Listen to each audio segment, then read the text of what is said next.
Isn't it really lovely to explore your creativity sometimes and paint something a little bit different? So today I'm going to show you how to paint this really pretty bloom using a really loose wet and wet technique to give your painting a vintage look. There are many ways that you can paint wet in wet, and the best way to get this really loose style painting and give it that kind of vintage look. Now the key to this painting is the paper. So for this tutorial I'm using this handmade really rough textured paper.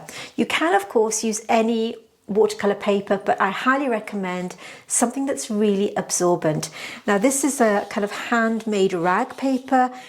Ordinarily I would find it quite hard to paint on. You can tend to buy it in craft shops. I have found a similar type of paper in Jackson's, so if you do want to join in with this particular paper, I'll put the link in the description box underneath. But of course you can join in with any paper that you want to, but just keep in mind this paper needs to be really absorbent so that that paint will seep into the paper and make it easy to blot as we work through. And I'll show you how to paint this every step of the way. So this is the paper. It's really stiff. It's almost like a card. And like I said, any paper will do, but make sure that it's super absorbent. But this one is really special. I have attempted to tape down a spare copy to my board here that you can see, and we'll see how we go. So ordinarily here on our YouTube channel, I would always start with a really simple line drawing. But as you can see, I have nothing on my paper today because we're going to be freestyling it. Now, if you are familiar with my channel, you'll know that every week I provide you with a free traceable so that you can trace down and join in with me. But of course today, because we're not doing any trace downs, there won't be a free traceable to go along with that. But I will provide you with a reference photograph. The reference photograph you'll see on screen right now, and I'll tell you later on how you can grab a copy of that to work from yourselves. I'm using my Etcher mixing palette here. This comes in a set of 2. It's ceramic and really easy to clean, and I really love using this one. So we're going to mix some colours up in this. And for the brush, I'm mostly using my number 8 from my own set that I recently launched in a collaboration with Craftermo. This has got a really fine point, but it's also really good for doing your bigger washes. This is ideal for this kind of painting, so we need something that's going to have, that's going to really pack a punch with our colours. So that's the mixing brush I'm going to use. I'm probably going to use 1 or 2 more as I work through. Paints I've chosen to use today are from Gallo. They are a fantastic brand, but of course use whatever paints that you want to. And I'm going to start off by mixing my lightest colour, which is a mixture of ruby red and quinacridone magenta. And for the greens, I'm going to use olive green and fig green to begin with. So let's get these colours mixed up to start with. It's really important that you get your pigments mixed, and it's got to be the right consistency.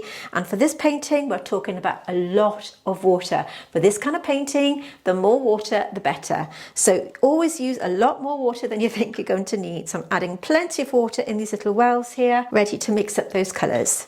So to start with, we're going to go with the ruby red, and I'm going to put that in 2 puddles, and another puddle of quinacridone magenta here. So we're going to just mix up the colour a little bit. We want this to be a lovely pinky red tone. And then we're going to have quinacridone magenta here, lots of beautiful pinky red tones, and we're going to have a little bit of a darker value here. This is the ruby red, along with that beautiful quinacridone magenta, and then I'm going to mix my greens. So we'll start off with, this is fig green. It has got a little bit of that red in it, so it looks a little bit browny.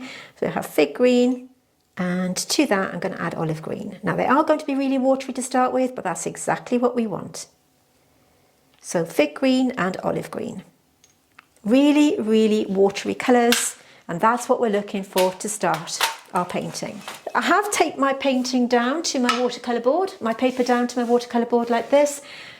It was quite tricky to tape down because it kept buckling due to the strength of that paper, but that's fine. It's not meant to be a precise watercolour painting as we normally do on this channel. So this is a nice change for me, because usually on this channel we're all about painting botanicals, fine lines and finer detail. If you are new here and you do like botanical paintings, check out our playlist. We've got plenty to choose from.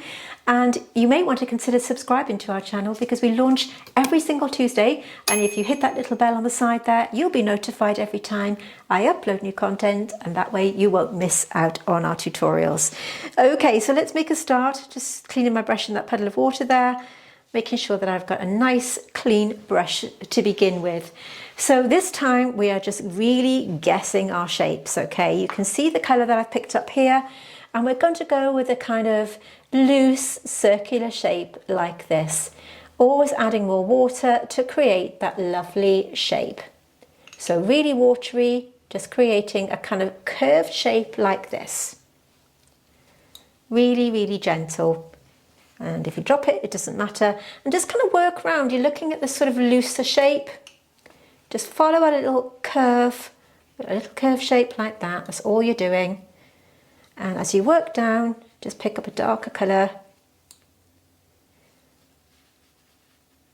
And because this paper is so absorbent, you just have to trust the process with this one.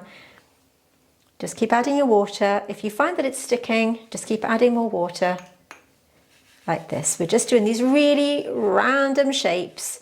And as we're working down, we're picking up that darker colour. Letting it bleed into the other colour if you want to, that's not a problem. So we're all about creating this lovely sort of vintage style painting. And I'm really doing random shapes here like this. I'm cleaning my brush, patting it dry on my kitchen paper, and then I'm going to these more greeny tones because we've got this kind of green colour at the top where the buds are starting. So don't worry if your colour is a little bit discoloured, it doesn't matter, not at this stage. And then we're working up to a point at the top.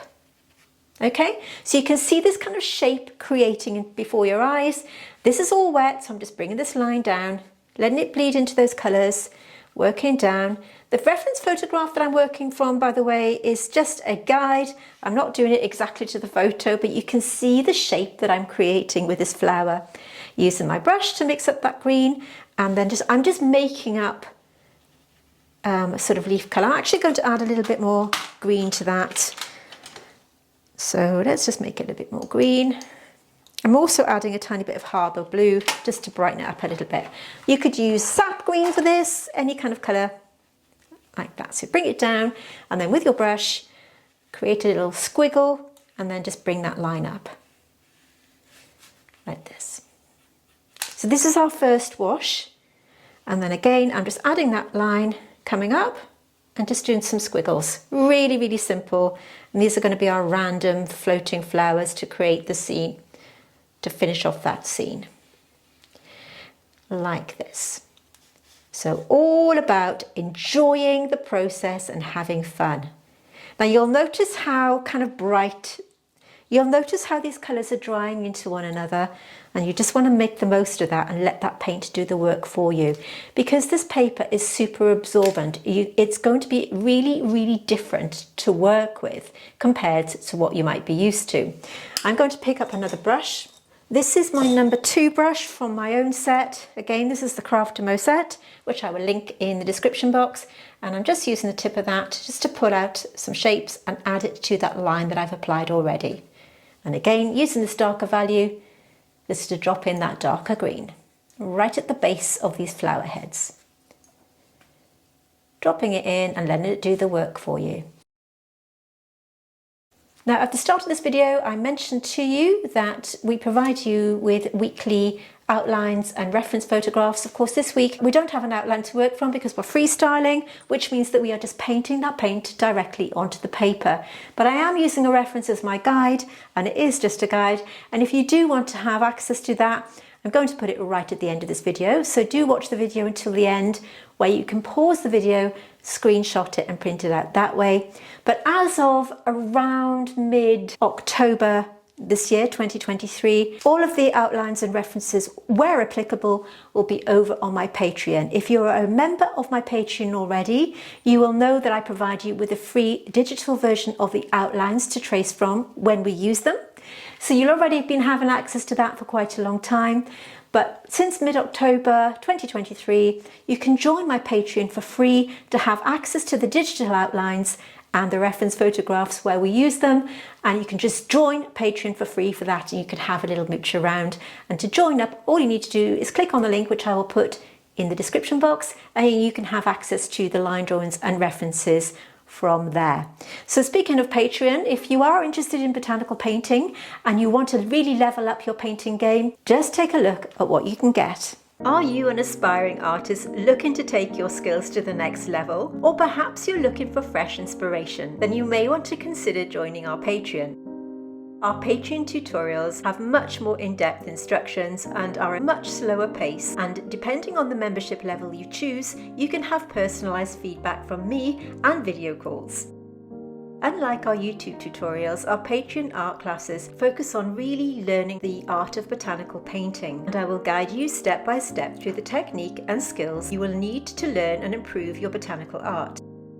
All of our Patreon tutorials are exclusive to my patrons and you won't find them on YouTube. So why not join up to our Patreon and start creating botanical art you can be truly proud of.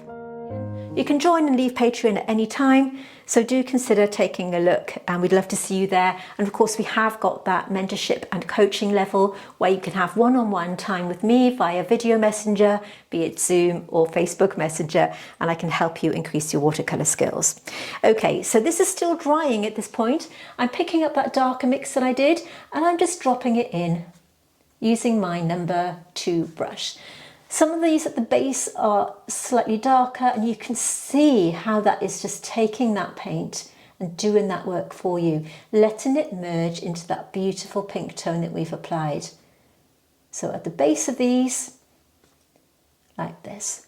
What I'm also going to do is take any of these pinky colours and just add them to the top to make them look like little buds. I know it's a made-up flower, so just to let you know, I am making this up.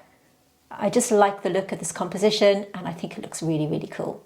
So just that patting motion, because this paper is really textured. And remember, you can use any watercolour paper that you want to for this, but I'll show you why I really like it in a minute. Once that's drying, what I did was I got my paper towel and I just scrunched it up and just patted it a little bit and just blurred it out, just to give it that kind of vintagey look. Really, really simple to do. And then you just have to be patient and let it dry a little bit. Going back to my number 8, and just following the pattern that I've already done and just dropping it in again. And all we have to do now is be patient and let this first wash dry. This wash is now kind of semi-dry. Because this paper is so thick, it does take some time to sink into this paper. So you can do the same technique of kind of blotting it and making it look more kind of vintagey, if that makes sense. It's entirely up to you which way you do this. I'm going to just mix a tiny bit more green. So we've already got this lovely kind of yellowy green here. You can see you need to keep mixing them up to add that colour. If you want to just build up that colour, you can just do that, but just mix it. You can use a finer brush. You can see how bumpy and textured that paper is. Maybe just do a little leaf here. Just do that leaf shape. I'm going to add a tiny bit more of that harbour blue or any kind of, or forest green. I'm going to add a little bit of forest green to that just to brighten up that green colour. So you could use sap green, you could use cerulean green, anything that you've got within your set. Picking up that brush, this is my number 8, and going over that shape just to make it more leaf-like. So all about just building up those colours now as much as you want to. So just bring up that line.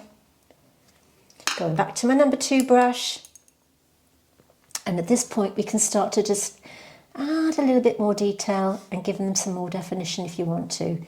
The bits that we've lifted out will still be there, and we're letting that paint just find its own way.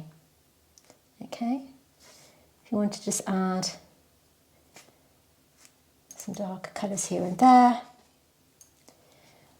Because it dries a lot lighter, watercolour will obviously.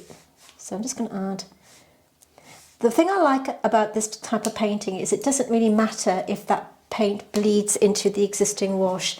Now normally when you're working with watercolour, you really want to be avoiding that kind of look.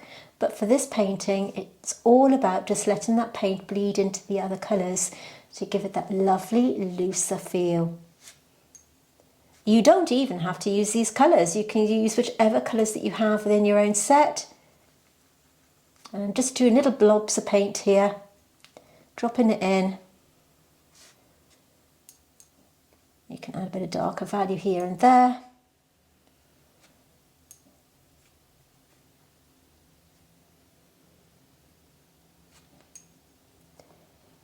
So remember, you can join Patreon for free now. All you need to do is just go over, I'll link it in the description, click the button that says join for free, and you can have access to our outlines, the digital version, not the normal pencil versions that we give you on YouTube. These will be digital downloads that you can click through and download that image and then keep it to paint for a later date, whether it's right here on YouTube. So you can join us for free, and I'm giving you those as my little thank you for supporting me in my channel. If you are a patron, of course, you'll already know you can have access to those for free anyway. So just lining up like this, dotting in that colour wherever you want to. I'm going to add a little bit of this red colour to the base of these little buds, just to make them look as if they've got that darker value on the base.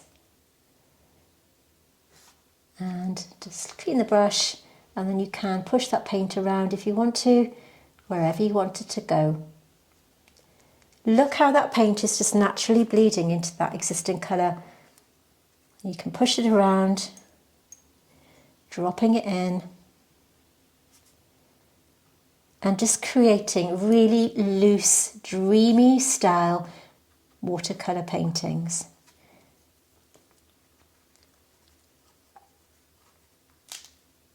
I'm going to take some of that darker colour and just take it to the outside edge. So I'm just using 2 brushes today, nice and easy. I'm just letting that paint do the work for you. You can add more water, more colour,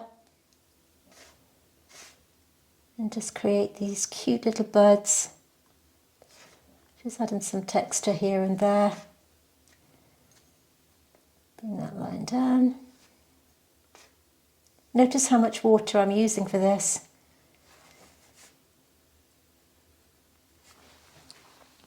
And I'm going to call this our finished painting.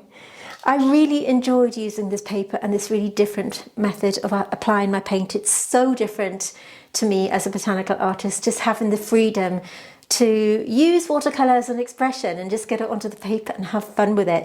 I think so often we become so rigid in our application process that we forget the joy of watercolour, and this is all about learning to paint as you paint.